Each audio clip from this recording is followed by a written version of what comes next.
যদি হঠাৎ করে একদিন হারিয়ে যাই, কেউ কি খুঁজবে? হয়তো না।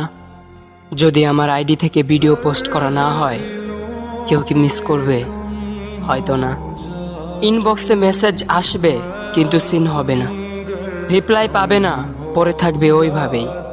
কেউ কেউ হয়তো অপেক্ষায় থাকবে, এই বুঝি আসলো অনলাইনে। আবার কেউ কেউ হয়তো টেরও পাবে না, কেউ একজন নেই, কেউ একজন হারিয়ে গেছে। হঠাৎ একটা সময় কারোর হয়তো মনে পড়বে, কে জানি আর নেই। কষ্ট করে নামটা সার্চ করবে, পুরনো ভিডিওগুলো দেখবে আর ভাববে হুট করে কোথায় চলে গেল। আবার কেউ কেউ হয়তো একদিন দুই দিন না পেয়ে ফ্রেন্ড লিস্ট থেকে আনফ্রেন্ড করে দেবে। যখন আমি থাকবো না, তখন আমার স্মৃতি কারোর মনে পড়বে, হয়তো পড়বে, আবার হয়তো পড়বে না। তবে হারাতে হবে, হারাতে হয়, হারিয়ে যাওয়াই নিয়ম।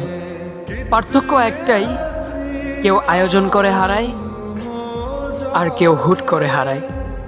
আমি না হয় হুট করেই হারিয়ে যাব।